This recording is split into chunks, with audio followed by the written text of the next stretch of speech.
Aspirant, Delhi HiAce academy के e learning platform की 30 कदम series में मैं रोहित गुप्ता इंडियन ज्योग्राफी की 30 टॉपिक्स में 30 एमसीक्यू से जो हम क्वेश्चंस डील करते हैं उसमें आज के टॉपिक में हम forest, national park, wild life century and biosphere reserve से इंपॉर्टेंट क्वेश्चंस डील करेंगे। यहाँ पर जो हमारा कंटेंट है इसमें हमने पहले भी natural vegetations and forest development से रिलेटेड क्वेश्चंस डील कर चुके हैं, जिसमें हम mainly types of forest, type of vegetations, इन पर रिलेटेड क्वेश्चंस देखे थे, है ना। यहाँ पर अब आपके जो क्वेश्चंस हैं वो रिलेटेड रहेंगे आपके कुछ इंपॉर्टेंट नेशनल पार्क से, कुछ वाइल्ड लाइफ सेंचुरी से रिलेटेड और बायोस्फीयर रिजर्व से रिलेटेड क्वेश्चंस हम देखेंगे। आइए देखते हैं फर्स्ट क्वेश्चन पूछ रहा है which one of the following has an evergreen forest. निम्नलिखित में से कौन सा वन सदाबहार है ना। तो ये कुछ क्षेत्र दिए हैं जहाँ पर सदाबहार वन पाए जाते हैं, ऐसा पूछ रहा है। तो यहाँ पर आपको पहला ऑप्शन दिख रहा है मालवा प्लेट्यू, मालवा का पठार। बी आपको बोला है ईस्टर्न घाट, पूर्वी घाट वाला क्षेत्र। सी बोल रहा है वेस्टर्न घाट्स, पश्चिमी घाट। और डी बोल रहा है छोटा नागपुर प्लेट्यू, छोटा नागपुर का पठार। तो किस क्षेत्र में आपका एवरग्रीन फॉरेस्ट सदाबहार वन पाए जाते हैं। तो ये यहाँ पर आपका जो क्षेत्र है वो ऐसा क्षेत्र होगा जहाँ पर वर्षा की मात्रा अधिक हो या वर्षा की जो अवधि हो वो ज़्यादा हो, है ना। तो यहाँ पर आपका देखेंगे कि ऑप्शन सी जो दिख रहा है वेस्टर्न घाट हमारा जो क्षेत्र है जहाँ पर काफ़ी अच्छी वर्षा होती है। तो जो पश्चिमी घाट वाला जो क्षेत्र है वहाँ पर हमें एवरग्रीन फॉरेस्ट देखने को मिलता है। करेक्ट आंसर यहाँ पर आपका हो जाएगा option C western Ghat, right. Next question 2 पूछ रहा है which of the following is और are unique characteristics of equatorial forest. निम्नलिखित में से कौन भूमध्य रेखीय वनों की विशिष्ट विशेषता है। तो कुछ विशेषता दी हुई है, इसमें से हमें देखना है कि कौन सी विशेषता आपकी इक्वेटोरियल फॉरेस्ट की कैरेक्टरिस्टिक होती है। जैसे पहला बोल रहा है the presence of tall closely set trees with crowns forming a continuous canopy. लंबे एक दूसरे से सटे पेड़ों की मौजूदगी, मतलब कि पेड़ों की जो सघनता है वो अधिक हो रही है, जिनके मुकुट एक सतत छत्र बनाते हैं। ठीक है। सेकंड बोल रहा है को existence of a large number of species, बड़ी संख्या में प्रजातियों का सह अस्तित्व में पाया जाना। थर्ड बोला the presence of numerous varieties of epiphytes, epiphytes की कई किस्मों की मौजूदगी होना। तो बिल्कुल यहाँ पर जो आपके तीनों आपको जो कैरेक्टरिस्टिक दिख रहे हैं ये तीनों कैरेक्टरिस्टिक हम इक्वेटोरियल फॉरेस्ट भूमध्य रेखीय जो वन है वहाँ पर देखते हैं, पाते हैं। आपको जो ऑप्शन दिया हुआ है उसमें आपको नीचे दिए गए कोड का उपयोग करके सही उत्तर चुनना है, जिसमें आपको ऑप्शन ए बोल रहा है हमें केवल एक, ऑप्शन बी बोल रहा है 2 और 3, ऑप्शन सी बोल रहा है 1 और 3, ऑप्शन डी बोल रहा है ये सभी। तो यहाँ पर आपके तीनों जो इस कैरेक्टरिस्टिक दिए हैं वो बिल्कुल सही हो रहे हैं आपके इक्वेटोरियल फॉरेस्ट को लेकर के। करेक्ट आंसर आपका ऑप्शन डी हो जाएगा। ठीक है, तीनों कैरेक्टरिस्टिक को आप ध्यान में रखेंगे, यही इस क्वेश्चन के लिए आपके लिए एक्सप्लेनेशन भी रहेगा। Next question third, in India in which one of the following types of forest is teak a dominant tree species। Bharat में निम्नलिखित में से किस प्रकार के वनों में सागौन एक प्रमुख वृक्ष प्रजाति है।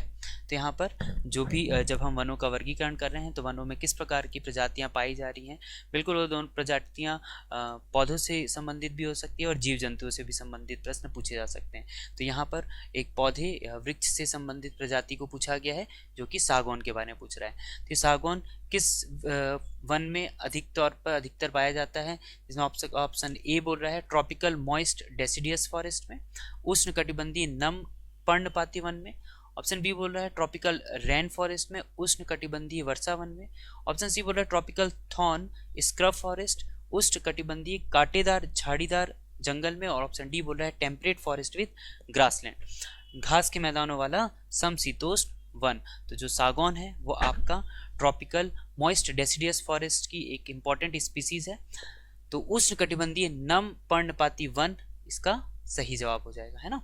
याद रखें कि सागौन कहाँ पर मिल रहा है आपके उष्ण कटिबंधीय नम पर्णपाती वनों में। ऑप्शन ए करेक्ट आंसर है, राइट। चलिए नेक्स्ट क्वेश्चन पूछ रहा है question 4 the first geological park of India will be built in. Bharat का पहला भूवैज्ञानिक पार्क कहाँ बनाया जाएगा, कहाँ प्रस्तावित है या फिर इसकी नींव रखी जा चुकी है और आगे अगर इसका निर्माण चालू हो चुका है तो कहाँ पर बन रहा है। ठीक है, तो आपको ऑप्शन ए दिख रहा है कोडागू क्षेत्र कर्नाटक में, बी आपको ऑप्शन बोल रहा है तलाला गिर क्षेत्र गुजरात में, ऑप्शन सी बोल रहा है इडुक्की केरल में, और ऑप्शन डी बोल रहा है लम्हेटा जबलपुर में। तो ये जो पहला हमारा भू वैज्ञानिक पार्क है ये लम्हेटा जबलपुर में स्थापित किया जा रहा है। तो ऑप्शन डी करेक्ट आंसर है। तो यहाँ पर कुछ अगर जो स्थापित या पहले से जो स्थापित आपके नेशनल पार्क हैं, वाइल्ड लाइफ सेंचुरी है, मतलब इन सीटू और एक्स सीटू कंजर्वेशन वाले अगर जो क्षेत्र हैं तो बिल्कुल उनसे प्रश्न पूछे जाते हैं। यहाँ पर आपको जियोलॉजिकल पार्क से रिलेटेड प्रश्न पूछा है जो कि लम्हेटा जबलपुर में बनाया जा रहा है। क्वेश्चन 5 नेक्स्ट क्वेश्चन पूछ रहा है which one of the following mangrove areas is situated in the delta region of Godavari river. तो यहाँ पर पूछ रहा है कि निम्नलिखित में से कौन सा मैंग्रोव क्षेत्र गोदावरी नदी के डेल्टा क्षेत्र में स्थित है। इसमें आपको ऑप्शन दे रहा है।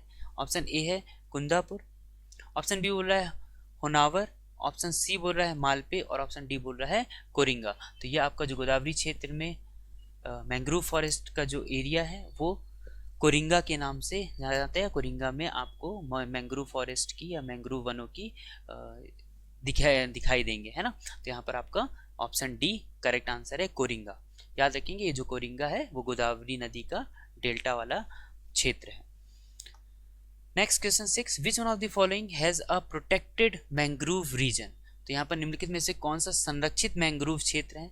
तो यहाँ पर आपको ऑप्शन में ईस्टर्न घाट, पूर्वी घाट, ऑप्शन बी में वेस्टर्न घाट, पश्चिमी घाट, ऑप्शन सी गोवा वाला क्षेत्र और ऑप्शन डी बोला है चंद्रताल, है ना। तो यहाँ पर आपका जो मैंग्रोव क्षेत्र जो संरक्षित क्षेत्र है हमारा वो जो आपको निम्न आपको ऑप्शंस दिख रहा है, जो ऑप्शंस दिख रहा है उसमें से हमारा ऑप्शन सी जो गोवा वाला क्षेत्र है वो प्रोटेक्टेड मैंग्रोव रीजन है। ठीक है, तो इसका इस तरीके से आपका ऑप्शन सी जो है वो करेक्ट आंसर हो जा रहा है। Next question 7 match list with list 2 and select the correct answer by using the codes given below in the list.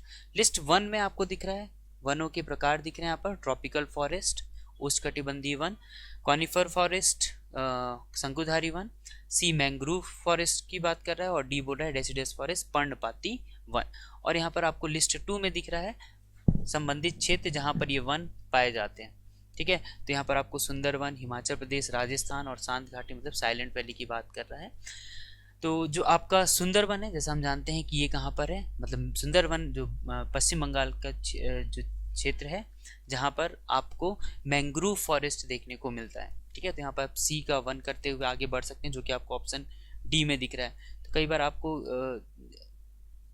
Options देखने के साथ बाकी ऑप्शंस को एलिमिनेट करना ज़्यादा आसान रहता है, ज़्यादा सरल रहता है और जल्दी आप प्रश्न का उत्तर दे करके अगले प्रश्न को सॉल्व कर सकते हैं। ठीक है, तो यहाँ पर आपका जैसे C1 दिख रहा है हमारे मैंग्रोव सुंदरवन में। बाकी आप देखेंगे कि जैसे जो पर्णपाती वन है वो कहाँ पर आपको देखने को मिल रहा है, तो वो बिल्कुल आपको जो है वो राजस्थान वाले क्षेत्र में, और जो आपका उष्णकटिबंधीय वन है वो आपका शांत घाटी साइलेंट वैली में, और जो कॉनिफरस फॉरेस्ट है वो आपको हिमाचल प्रदेश में देखने को मिल रहा है। ठीक है, तो इस प्रकार से आपका ऑप्शन डी सही हो जा रहा है। ठीक है, इसमें एक बार हम फिर से कर देते हैं। जो आपका ट्रॉपिकल फॉरेस्ट है ये silent valley, coniferous forest Himachal Pradesh, mangroves Sundarban और डेसिडस फॉरेस्ट जो हो जा रहा है आपका वो हो जा रहा है राजस्थान। ठीक है, यहाँ पर आपका करेक्ट आंसर ऑप्शन डी है। चलिए नेक्स्ट क्वेश्चन को देखते हैं। नेक्स्ट क्वेश्चन बोल रहा है क्वेश्चन नंबर 8 असर्शन और रीजन बेस्ड क्वेश्चन है। यहाँ पर आपका अभिकथन बोल रहा है कि जो एल्यूमिनियम है इससे एक हरित धातु है, ऐसा करके अभिकथन बोल रहा है। Aluminium is a green metal. Reason इसका बोला है कि it substitutes wood for saving the forest, ये जंगल को बचाने के लिए लकड़ी का एक विकल्प हो जा रहा है। तो बिल्कुल यहाँ पर जो अभिकथन है और जो कारण है वो आपका दोनों सही हो जा रहे हैं ना, अभिकथन भी सही है और कारण भी सही है। परंतु एल्यूमिनियम को हरित धातु इसलिए नहीं बोला जाता है कि ये बेसिकली लकड़ी को बचाने का विकल्प के लिए किया जा रहा है, क्योंकि जो आपका एल्यूमिनियम हो जा रहा है उसमें जो ऊर्जा लग रही है उसको बनाने में, उसको शोधन करने में, वो थोड़ी हम बोल सकते हैं कि एनवायरमेंट फ्रेंडली है। ठीक है, तो असर्शन और रीजन दोनों इंडिविजुअली सही है, बट जो आपका रीजन है वो असर्शन को क्लैरिफाई नहीं कर रहा है, उसकी व्याख्या नहीं कर रहा है, उसका स्पष्टीकरण नहीं दे रहा है। ठीक है, कूट में जैसा हम पहले भी देखें कि जो कूट बना हुआ रहता है, पहला कूट हमेशा ज़्यादातर इसी प्रकार से दिखता है हमें कि ए और आर दोनों कथन सही हैं, और जो आर है वो ए की सही व्याख्या कर रहा है, सही स्पष्टीकरण दे रहा है। ऑप्शन बी ए और आर दोनों सत्य है बोल रहा है, लेकिन आर जो है वो ए की सही व्याख्या, सही स्पष्टीकरण नहीं दे रहा है। बिल्कुल अभी जो हमने देखा कि जो अभिकथन और कारण दिया है ये दोनों सत्य हैं, लेकिन जो कारण है वो अभिकथन का सही स्पष्टीकरण नहीं दे रहा है। तो यहाँ पर आपका ऑप्शन बी करेक्ट आंसर हो जाएगा। ठीक है, तो ऑप्शन बी इसका करेक्ट आंसर हो जाएगा। ऑप्शन सी और डी आगे आप जैसे हम पहले भी प्रश्नों में देखे हैं कि सी में जनरली ए को असत्य, बी को और आर को सत्य बोल रहा है, डी में ए को सत्य और आर को असत्य बोल रहा है। तो इस प्रकार से रहते हैं ऑप्शन, जिसमें से अभी हमने पाया कि आपका ऑप्शन बी इस क्वेश्चन का करेक्ट आंसर हो जा रहा है। नेक्स्ट क्वेश्चन 9, जिसे पूछा the main cause for the forest loss are, वनों की क्षति का मुख्य कारण है। तो वनों की जो क्षति कहने का मतलब है कि वनों की जैसे हम अभी जो कमी हो रही है ना, जंगल की जो वनों की कटाई हो रही है, उसका मुख्य कारण क्या हो सकता है, मेनली क्या है मेनली रीजन। पहला ए ऑप्शन बोल रहा है कि सड़क विकास, रोड डेवलपमेंट। ऑप्शन बी बोल रहा है कि रिवर वैली प्रोजेक्ट्स, नदी घाटी परियोजनाएं। ऑप्शन सी बोल रहा है इंडस्ट्रियल डेवलपमेंट, औद्योगिक विकास। ऑप्शन डी बोल रहा है एग्रीकल्चरल डेवलपमेंट, कृषि विकास। तो आप पाएंगे कि जो सर्वाधिक वनों की क्षति हो रही है उसका जो मुख्य कारण हो जा रहा है वो है इंडस्ट्रियल डेवलपमेंट, औद्योगिक विकास। ठीक है, रोड का निर्माण करना या नदी घाटी परियोजनाएं या कृषि विकास करना, मतलब कि कृषि क्षेत्र में उसको शामिल करना वनों की कटाई करके, ये कम है किसके कंपैरिजन में, as compare to industrial development. तो औद्योगिक विकास सर्वाधिक सबसे मुख्य कारण हो जा रहा है हमारे वनों की क्षति का। Option C correct answer. Next question 10, which one of the following groups of state has forest coverage of more than 75% of total geographical area. तो पूछ रहा है कि किस राज्य समूह का वन क्षेत्र कुल भौगोलिक क्षेत्र के 75% से अधिक है। तो बिल्कुल इसके पहले भी आप कुछ प्रश्न देखे थे हमने, जिसमें पूछा ये गया कि सर्वाधिक वन क्षेत्रफल वाला राज्य कौन सा है, उनके क्रम, है ना। तो यहाँ पर अभी ये पूछा जा रहा है कि 75% से अधिक जो उनका कुल भौगोलिक क्षेत्रफल है वो वनों द्वारा आच्छादित है ना। तो यहाँ पर आपसे प्रश्न में जो आपको ऑप्शन दे रहा है उसमें ऑप्शन में पहला ऑप्शन में आपको अरुणाचल प्रदेश, असम और नागालैंड राज्य को आपको ऑप्शन में दे रहा है। ऑप्शन बी में अरुणाचल प्रदेश, मणिपुर, नागालैंड की बात कर रहे हैं। ऑप्शन सी में असम, मेघालय और नागालैंड। ऑप्शन डी बोल रहे हैं अरुणाचल प्रदेश और नागालैंड। तो यहाँ पर आप पाएंगे ये सारे जो आपको ऑप्शन में दिए हुए हैं वो नॉर्थ ईस्टर्न स्टेट्स हैं, और यहाँ पर ऐसे स्टेट्स जो 75% से अधिक जोग्राफिकल एरिया में उनका फॉरेस्ट कवरेज है वो आप पाएंगे कि अरुणाचल प्रदेश, मणिपुर और नागालैंड है। फैक्ट बेस्ड क्वेश्चन है, इसे याद रखेंगे कि अरुणाचल प्रदेश, मणिपुर और नागालैंड में 75% से ज़्यादा जो उनका जोग्राफिकल एरिया है कवर्ड बाय फॉरेस्ट। चलिए next question number 11, world wild life day is observed on, विश्व वन जीव दिवस मनाया जाता है। तो हमने पहले भी प्रश्न में देखा हुआ है, और बिल्कुल अगर आप प्रीवियस ईयर के पेपर भी देखेंगे तो उसमें भी आप पाएंगे कि डे बेस्ड क्वेश्चन पूछता है। तो यहाँ पर भी हमने आज के सीरीज़ में एक डे बेस्ड क्वेश्चन शामिल किया है, जिसमें आपको वर्ल्ड वाइल्ड लाइफ डे की बात पूछ रहा है कि कब बनाया जाता है, जिसमें आपको ऑप्शन ए में दिख रहा है 3 मार्च, 3 मार्च, ऑप्शन बी 2 मई, ऑप्शन सी में 5 जून और ऑप्शन डी में 21 जून दिख रहे हैं। तो ऑप्शन में भी जो आपको तारीखें दिए हैं उसमें कुछ ना कुछ कोई ना कोई विशेष दिन होता है, और आपको ये याद रखना है कि बाकी में कौन कौन से दिवस मनाए जाते हैं। जो वर्ल्ड वाइल्ड लाइफ डे है वो 3 मार्च को मनाया जाता है, इस कारण से ऑप्शन ए करेक्ट आंसर हो जा रहा है। ठीक है, चलिए next question number 12, the silent valley is in, शांत घाटी कहाँ स्थित है। आपको 4 ऑप्शन दिख रहा है, महाराष्ट्र, कश्मीर, केरल और पंजाब। तो जो साइलेंट वैली है वो केरल स्टेट में लोकेटेड है, ऑप्शन सी करेक्ट आंसर है। Next question 13, Corbett tiger reserve is located in which Indian state. तो कॉर्बेट टाइगर रिजर्व किस भारतीय राज्य में स्थित है। कॉर्बेट हमारा जिम कॉर्बेट, जो कि हमारा पहला नेशनल पार्क है ना। तो यहाँ पर आपसे पूछ रहा है ऑप्शन पे कि कहाँ पर लोकेटेड है। ऑप्शन ए में राजस्थान, बी मध्य प्रदेश, सी उत्तराखंड और डी वेस्ट बंगाल बोल रहा है। तो यहाँ पर जो कॉर्बेट टाइगर नेशनल पार्क है ये बिल्कुल उत्तराखंड में है, ऑप्शन सी राइट आंसर। ठीक, next question 14, oceanic national park of India is located in, Bharat का महासागरीय राष्ट्रीय उद्यान कहाँ स्थित है। ठीक है, तो कई सारे आपको पार्क हैं जो रिलेटेड टू मरीन और ओशनिक जो वहाँ की स्पीसीज़ है उनको कंजर्वेशन प्रोटेक्शन करने के लिए। तो यहाँ पर ओसनिक नेशनल पार्क जो पूछ रहा है ये गुजरात के कच्छ में है, जिस कारण से आपका ऑप्शन डी करेक्ट आंसर हो जा रहा है। बाकी जो आपको ऑप्शंस दिख रहा है बिल्कुल वो भी सारे कोस्टल एरिया में लोकेटेड हमें रीजन्स या फिर एरिया दिख रहे हैं, है ना। तो यहाँ पर आपका जो लेकिन करेक्ट आंसर है वो कच्छ है, oceanic national park. Next question 15, Kedarnath wild life sanctuary has been establish for the conservation of which animal.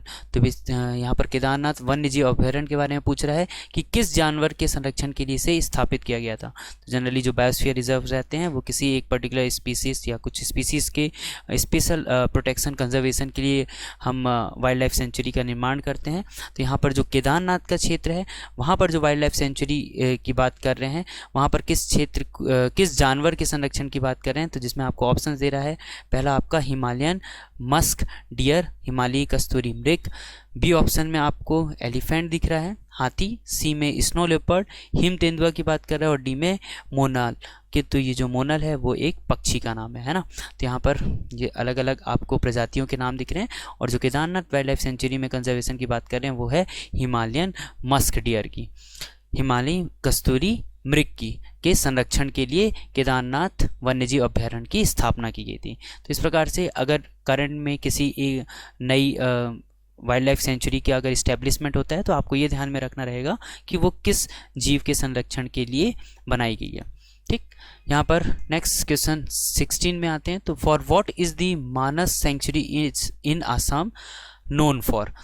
Assam स्थित मानस अभ्यारण्य किस चीज़ के लिए जाना जाता है। ठीक है, तो यहाँ से एक प्रश्न में आपको कुछ जानकारी तो मिल जा रही है कि जो मानस सेंचुरी है ये कहाँ पर है, भारत देश के असम राज्य में। ठीक है, अब यहाँ पर ये प्रश्न पूछा जा रहा है कि ये किस प्रजाति के संरक्षण के लिए, किस जीव जंतु के संरक्षण के लिए किया जा रहा है, जिसमें आपको ऑप्शन में दिख रहा है ए भालू, बी टाइगर, सी एलिफेंट और डी बर्ड। जो मानस सेंचुरी है वो आपके टाइगर के कंजर्वेशन के लिए बनाई गई है या मेनली उसके लिए जानी जाती है। तो यहाँ पर आपका ऑप्शन बी करेक्ट आंसर है, tigers. Next question 17, international tiger day is observed on. तो अंतर्राष्ट्रीय बाघ दिवस ये कुछ ऐसे स्पीसीज़ हैं जो आपके फूड चेन, फूड वेब और में काफ़ी इंपॉर्टेंट रोल प्ले करते हैं, जिसमें आपका टाइगर है ना। तो टाइगर डे जो इंटरनेशनल टाइगर डे जो मनाया जा रहा है वो कब मनाया जा रहा है ये प्रश्न पूछ रहा है, जिसमें आपको ऑप्शन में 24 जुलाई, 29 जुलाई, 20 जुलाई और 25 जुलाई दिख रहा है। तो जो आपका करेक्ट आंसर हो जाएगा इंटरनेशनल टाइगर डे के लिए वो हो जा रहा है आपका 29 जुलाई। Option B will be the correct answer. याद रखेंगे कुछ इंपॉर्टेंट अगर जो डेज़ हैं, मैंने पहले भी बोला है यहाँ पर they related to particular species के लिए हो रहा है, तो अगर वो स्पीसीज़ लिटरली बहुत इंपॉर्टेंट है तो उससे रिलेटेड भी क्वेश्चन आपसे पूछा जाएगा। फिर आप पाते हैं कि इनके कंजर्वेशन के लिए कुछ प्रोजेक्ट्स भी चलाए जा रहे हैं। तो वो प्रोजेक्ट कब से चलाए जा रहे हैं, है ना, और उनके अलावा और भी जो अन्य प्रोजेक्ट्स हैं, परियोजनाएं हैं, तो उनके बारे में भी जानकारी पूछी जा सकती है, या तो सिंगल लाइन क्वेश्चंस के फॉर्म में और अदरवाइज बिल्कुल आपको multiple statement as well as match the following में पूछे जा सकते हैं। ठीक है, चलिए यहाँ पर नेक्स्ट क्वेश्चन में आते हैं। क्वेश्चन 18, यहाँ पर अब देखिए लिस्टिंग दिया गया है, 2 सूची दी गई है। एक सूची में आपको टाइगर रिजर्व्स के नाम दिए हुए हैं और पूछा जा रहा है अगली सूची में राज्यों के नाम दिए हैं कि कौन सा टाइगर रिजर्व कौन से राज्य में है। तो यहाँ पर आपका जो दिया है फर्स्ट लिस्ट में वो है बांदीपुर, मेलघाट, बक्सा और पक्के टाइगर रिजर्व की बात कर रहा है। तो आपको पता होना चाहिए कि यहाँ पर जो आपका बांदीपुर टाइगर रिजर्व है ये आपका कर्नाटक क्षेत्र में है। ठीक है, जो बक्सा बोल सकते हैं, ये वेस्ट बंगाल में हो जा रहा है। और इस प्रकार से देखिए इतनी जानकारी से आपको कुछ ऑप्शंस में आप एक नज़र रखेंगे कि कौन सा ऑप्शंस आपका सही होता हुआ दिख रहा है। इसमें आपका A2 C1, A2 अगर C1 में देखेंगे तो आपको ऑप्शन बी दिख रहा है। ठीक है, तो यहाँ पर आपका जो पक्के टाइगर रिजर्व है ना, वो हो जा रहा है आपका अरुणाचल प्रदेश में, और जो मेलघाट है वो कहाँ पर हो जा रहा है आपका महाराष्ट्र में। तो यहाँ पर दिख रहा है 2 देन 4 1 एंड 3, 2 4 1 3, ऑप्शन बी। ठीक है, तो यहाँ पर आपका करेक्ट आंसर हो जाएगा ऑप्शन बी। ठीक है, तो यहाँ पर आपको याद रखना पड़ेगा कि कौन सा टाइगर रिजर्व कौन से स्टेट में। Option B is the right answer. Next question 19, national biological garden of India is located in. Bharat का राष्ट्रीय जैविक उद्यान कहाँ स्थित है है ना। तो यहाँ पर आपको ऑप्शंस में दिख रहा है जैसे मुंबई, लखनऊ, न्यू दिल्ली और बेंगलुरु। तो जो नेशनल बायोलॉजिकल गार्डन है इंडिया का वो न्यू दिल्ली में है, जो कि आपको ऑप्शन सी में दिख रहा है। करेक्ट आंसर ऑप्शन सी है। Next question 20, in which one among the following categories of protected areas in India are local people not allowed to collect and use the biomass. तो यहाँ पर आपको दिख रहा है कुछ जो ऑप्शन में, biosphere reserve, national park, wetland declared under Ramsar convention और वाइल्ड लाइफ सेंचुरी। प्रश्न को एक बार हिंदी में भी पढ़ लेते हैं। भारत में संरक्षित क्षेत्रों की निम्नलिखित श्रेणियों में से किसमें स्थानीय लोगों को बायोमास एकत्र करने और उपयोग करने की अनुमति नहीं दी जाती है ना, नहीं है। तो यहाँ पर आपको जो ऑप्शन दिख रहा है इन सीटू और एक्स सीटू कंजर्वेशन के कुछ जो मेथड हम यूज़ करते हैं, जिसमें हम बायोस्फीयर रिजर्व की स्थापना, राष्ट्रीय उद्यान या रामसर कन्वेंशन के तहत हम वेटलैंड्स की स्थापना कर रहे हैं, वन्यजीव अभ्यारण्य, वाइल्ड लाइफ सेंचुरी की हम बात कर रहे हैं। तो ऐसा कौन सा क्षेत्र है जहाँ पर बिल्कुल वहाँ के स्थानीय लोगों को बायोमास मतलब कि लकड़ी और बाकी जो वन उत्पाद हैं उसको एकत्र करने और उपयोग करने की अनुमति नहीं देते हैं?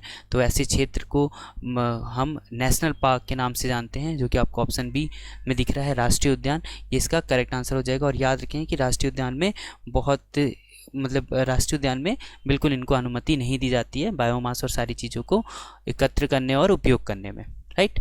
चलिए, जबकि बायोस्फीयर रिजर्व या वाइल्ड लाइफ सेंचुरी में थोड़ी सी एक फ्रीनेस दिया जाता है ताकि जो वहाँ के जो लोग हैं वो वहाँ की जो बायोमास है और सारी चीज़ों को यूज़ कर सकें। पर नेशनल पार्क में सबसे ज़्यादा रिस्ट्रिक्शंस रहती हैं। Next question 21, the first biosphere reserve in India was established in Nilgiri in the year. तो यहाँ पर बता तो दे रहा है कि पहला जो बायोस्फीयर रिजर्व है भारत का वो कहाँ पर है, नीलगिरी। ये नीलगिरी का जो नीलगिरी बायोस्फीयर रिजर्व है वो 3 राज्यों की बाउंड्री में, सीमा रेखा में आता है ना। और यहाँ पर ये जो पहला बायोस्फीयर रिजर्व है ये कब स्थापित किया, ऐसा प्रश्न पूछ रहा है। आपको ऑप्शन में दिया है 1985, बी 1986, सी 1987 और डी 1988। तो जैसा पहला नेशनल पार्क कौन सा है, उस कहाँ पर है और उसकी स्थापना कब की गई, ऐसे प्रश्न भी हमने देखा हुआ है। यहाँ पर बायोस्फीयर से रिलेटेड क्वेश्चन है जिसमें आपका पूछ रहा है कि नीलगिरी का स्थापना वर्ष बताना है, तो जो कि आपका 1986 है, हमें याद रखना पड़ेगा। और अगर याद है तो बिल्कुल आपका ये जो क्वेश्चन है वो आपके लिए ईजी हो जाएगा।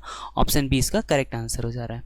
Next question 22, multiple statement wise question है जिसमें एनवायरमेंट प्रोटेक्शन एक्ट 1986 के बारे में बात किया गया है कि पर्यावरण संरक्षण अधिनियम 1986 भारत सरकार को निम्नलिखित अधिकार देता है। क्या क्या अधिकार देता है? फर्स्ट बोल रहा है आपको, state the requirement of public participation in the process of environmental protection and the procedure and manner in which it is sought. पर्यावरण संरक्षण की प्रक्रिया में जन भागीदारी की आवश्यकता तथा उसे प्राप्त करने की प्रक्रिया और तरीके का उल्लेख करें। ठीक है। दूसरा बोल रहा है, lay down the standard for emission और discharge of environmental pollutants from various sources.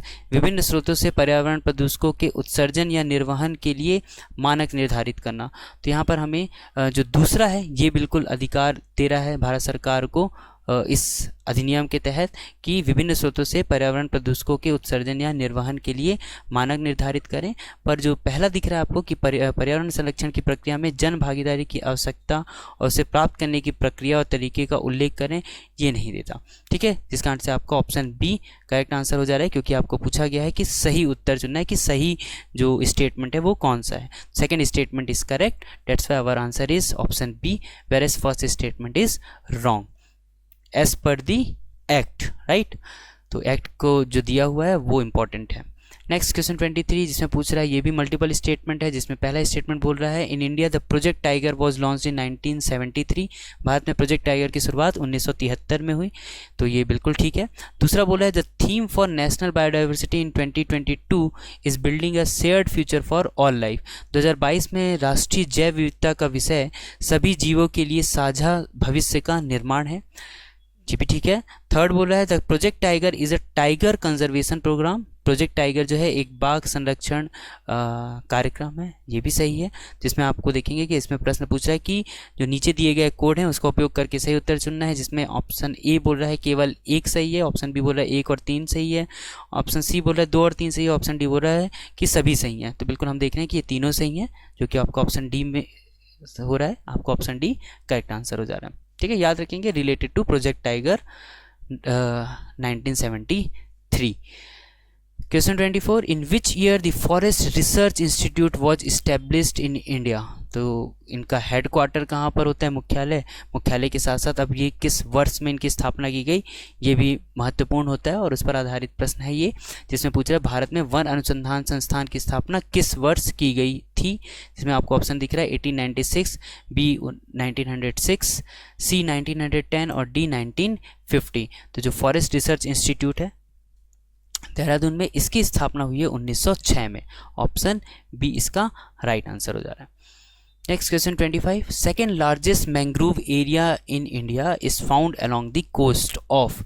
Bharat में दूसरा सबसे बड़ा मैंग्रोव क्षेत्र किसके तट पर पाया जाता है। तो जैसा कुछ जानकारी रहता है और ज़्यादातर आपको याद रहता है कि सबसे पहला स्थान में कौन है, लेकिन यहाँ पर प्रश्न दूसरे तीसरे स्थान तक आ सकता है, या तो डायरेक्ट क्वेश्चंस पूछ सकता है या तो इसे क्रम में जमाने पूछ सकता है। तो यहाँ पर अभी सीधे तौर पे पूछा जा रहा है कि जो दूसरा सबसे बड़ा आपका मैंग्रोव क्षेत्र का जो मैंग्रोव क्षेत्र है भारत में वो कहाँ पर है।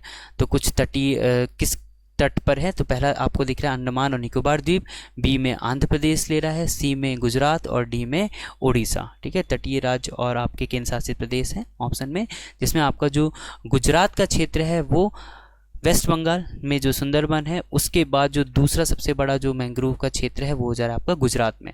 करेक्ट आंसर सी रहेगा। Next question 26, which one of the following regions of India has a combination of mangrove forest, evergreen forest and deciduous forest। Bharat के निम्नलिखित क्षेत्रों में से किसमें मैंग्रोव वन, सदाबहार वन और पर्णपाती वन का संयोजन है। तो यहाँ पर आपको ऑप्शंस में कुछ क्षेत्र दिख रहे हैं, जिसमें पहला बोल रहा है उत्तरी तटीय आंध्र प्रदेश, बी में साउथ वेस्ट बंगाल, दक्षिण पश्चिम बंगाल, सी में सदर्न सौराष्ट्र की बात कर रहा है, दक्षिणी सौराष्ट्र, और डी बोल रहा है अंडमान और निकोबार द्वीप। तो यहाँ पर ये प्रश्न बिल्कुल आपको कुछ प्रीवियस ईयर पेपर में भी पूछा हुआ है, जिसमें आपसे ऐसा प्रश्न पूछा है कि ऐसा क्षेत्र जहाँ पर ये तीनों प्रकार के वन और या वनस्पतियाँ पाए जा रहे हैं। तो यहाँ पर आप देखिए मैंग्रोव वन, सदाबहार वन और पर्णपाती वन का जो संयोजन है ये अंडमान और निकोबार द्वीप समूह में मिलता है। तो यहाँ पर आपका ऑप्शन डी करेक्ट आंसर हो जाएगा। याद रखेंगे कि अगर किसी पर्टिकुलर स्टेट पर्टिकुलर एरिया में more than one type of forest अगर मिल रहे हैं, एक प्रकार से अधिक प्रकार के वन वहाँ पर अगर मिल रहे हैं, तो वो ऐसे क्षेत्र हमारे लिए महत्वपूर्ण हो जाते हैं। ठीक है, चलिए next question 27, with reference to red sanders sometimes seen in news consider the following statement. कभी कभी समाचारों में आने वाले रेड सैंडर्स के संदर्भ में निम्नलिखित कथनों पर विचार करना है। जिससे पहला पूछ रहा है, स्टेटमेंट बोल रहा है it is tree species found in a part of south India. यह दक्षिण भारत के एक हिस्से में पाई जाने वाली एक वृक्ष प्रजाति है। तो ये बिल्कुल ठीक है, ये आपकी वृक्ष प्रजाति है जो दक्षिण भारत में पाई जाती है, रेड सैंडर। ठीक है, सेकंड क्या बोल रहा है, it is one of the most important tree in tropical rain forest area of south India. यह दक्षिण भारत के उष्णकटिबंधीय वर्षा वन क्षेत्रों में सबसे महत्वपूर्ण वृक्षों में से एक है। तो ये दक्षिण भारत का एक महत्वपूर्ण वृक्ष की प्रजाति तो है, पर ये यहाँ पर ये ट्रॉपिकल रेन फॉरेस्ट की नहीं है ना, ये ट्रॉपिकल रेन फॉरेस्ट की नहीं है, इसलिए यहाँ पर सेकंड स्टेटमेंट आपका क्या हो जा रहा है, गलत हो जा रहा है। तो यहाँ पर आपका जिस प्रकार से अब ऑप्शंस दे रहा है आपको कि इनमें से आपको करेक्ट आंसर सुन रहा है, सही कौन सा है, only one, only two, both 1 and 2 और डी नाइदर 1 nor 2। तो करेक्ट आंसर यहाँ पर आपको हो जाएगा ओनली वन, हमने पाया कि वो बस सही है। Correct answer is option A. ठीक है, चलिए, तो ये बेसिकली ट्रॉपिकल फॉरेस्ट का है, लेकिन जो रेड सैंडर्स ना कि ट्रॉपिकल रेन फॉरेस्ट का। नेक्स्ट पूछ रहा है, in which of the following continents the tropical deciduous forest are most extensive. निम्नलिखित में से किस महाद्वीप पर उष्णकटिबंधीय पर्णपाती वन सबसे अधिक विस्तृत हैं। ठीक, जिसमें आपको ऑप्शन में कुछ कॉन्टिनेंट के नाम दिख रहे हैं, अफ्रीका, एशिया, ऑस्ट्रेलिया और साउथ अमेरिका। ठीक है, अफ्रीका, एशिया, ऑस्ट्रेलिया और दक्षिणी अमेरिका। तो यहाँ पर जो ट्रॉपिकल डेसिडियस फॉरेस्ट है, उष्णकटिबंधीय पर्णपाती वन है, ये हमारा जो महाद्वीप है एशिया महाद्वीप, यहाँ पर सर्वाधिक पाया जाता है, इनका विस्तार सर्वाधिक है, इसलिए ऑप्शन बी इसका करेक्ट आंसर हो जा रहा है। उसी प्रकार से ये जो अन्य आपके महाद्वीप हैं वहाँ पर अन्य प्रकार के जो वन पाए जाते हैं उसको भी जानकारी आपको होनी चाहिए, जिससे अगर मान लीजिए प्रश्न अगर आपका मैच द फॉलोइंग में आता है तब वहाँ पर आपको इस प्रश्न में जो जानकारी मिल रही है वो तो बिल्कुल आपके काम आएगी, और बाकी के जो कॉन्टिनेंट है वहाँ पर किस प्रकार के वन की जानकारी अगर आपको रहती है तो आपसे प्रश्न आसानी से बन जाएगा। ठीक है, ये थोड़ी वर्ल्ड ज्योग्राफी से रिलेटेड क्वेश्चंस हो सकता है, बोल सकते हैं इससे। चलिए next question 29, if you travel through the Himalayas you are likely to see which of the following plants naturally growing there. यदि आप हिमालय की यात्रा करते हैं तो आपको निम्नलिखित में से कौन से पौधे वहाँ प्राकृतिक रूप से उगते हुए देखने को मिलेंगे। इसमें आपको ऑप्शन ए दिख रहा है, ओक की बात कर रहा है, ऑप्शन बी में रोडेंड्रॉन बोल रहे हैं, ऑप्शन सी में बोल रहा है सैंडलवुड, चंदन। तो बेसिकली जो ओक और रोडेंड्रॉन है ये बिल्कुल हमारा जो नॉर्थ इंडिया है, जहाँ हिमालय और जो ठंडा वाला क्षेत्र है, बिल्कुल वहाँ पर ये प्रजातियाँ पाए जाते हैं। पर जो सैंडलवुड है, चंदन, ये मुख्य रूप से आपके दक्षिण भारत में मिलते हैं। ठीक है, तो यहाँ पर आपको करेक्ट स्टेटमेंट देखना है कि कौन कौन से जो पाए जाते हैं, तो वो आपका ऑप्शन ए जो दिख रहा है, ए 1 और 2, बिल्कुल ये इसका करेक्ट आंसर हो जाएगा। ठीक है, क्योंकि हम जानते हैं कि सैंडलवुड सदर्न इंडिया में पाए जाते हैं चंदन के पेड़। ठीक, option A will be the right answer. चलिए देखते हैं नेक्स्ट और लास्ट क्वेश्चन रहेगा इस वीडियो का, जिसमें आप देख रहे हैं Nagaland mountains are becoming increasingly barren mountains mainly due to. तो नागालैंड के पहाड़ तेज़ी से बंजर होते जा रहे हैं, इसका मुख्य कारण क्या है। तो बिल्कुल भारत के जो भौगोलिक क्षेत्रफल है, अगर वहाँ पर किसी भी राज्य किसी क्षेत्र में इस प्रकार से कुछ अधिक अंतर देखने को मिलता है ना, कुछ चीज़ें अगर बदलाव देखने को मिलता है तो उस पर आधारित प्रश्न आपको पूछे जा सकते हैं, चाहे आप इसे करंट अफेयर्स का क्वेश्चंस के अंडर भी इसको अपन कैटेगराइज कर सकते हैं। पर यहाँ पर हम बिल्कुल यहाँ पर क्योंकि हम forest, wild life century, national park और इन सब से डील कर रहे हैं, तो यहाँ पर जो बात भी कर रहा है, क्योंकि अगर यहाँ पर हम फॉरेस्ट नहीं होगी तो बिल्कुल वैसा क्षेत्र बंजर होता हुआ हमें दिखेगा। तो यहाँ पर आपको पूछ रहा है कि इसका कारण क्या है। पहला कारण बोल रहा है इंसर्जेंसी, उग्रवाद का वहाँ होना, बी बोल रहा है अर्बनाइजेशन, शहरीकरण का होना, सी बोल रहा है शिफ्टिंग कल्टीवेशन, स्थानांतरित खेती का दिखना, और डी बोल रहा है रैपिड पॉपुलेशन ग्रोथ, तेज़ी से जनसंख्या वृद्धि। तो देखिए जनसंख्या वृद्धि में जब हम बात किए थे तो कुछ ये राज्य था जहाँ पर सबसे कम जनसंख्या का विकास हुआ है, बल्कि जनसंख्या में कमी ही आई है ना। तो यहाँ पर ऑप्शन डी, उस जानकारी से आपका ऑप्शन डी यहाँ पर आप इसको एलिमिनेट कर सकते हैं। उग्रवाद और शहरीकरण भी ये कारण नहीं है कि वहाँ का जो पहाड़ है, नागालैंड के पहाड़ बंजर हो रहे हैं। इसका जो मेन कारण हो जा रहा है वो हो जा रहा है शिफ्टिंग कल्टीवेशन को लेकर के। स्थानांतरित खेती की पद्धति आज भी वहाँ पर वहाँ के जो स्थानीय निवासी उनके द्वारा की जा रही है। तो यहाँ पर आपका ऑप्शन सी करेक्ट आंसर हो जाएगा। ठीक है, तो इस प्रकार से आपके 30 क्वेश्चंस कंप्लीट होते हैं, इंपॉर्टेंट हैं आपको related to forest, wild life sanctuaries and all, इन सारे इस टॉपिक से। नेक्स्ट टॉपिक में हम नया जो डील करेंगे उससे रिलेटेड आप क्वेश्चंस और जो टॉपिक्स हैं उसको एक बार प्रिपेयर करिए ताकि आपसे क्वेश्चंस बने। Thank you.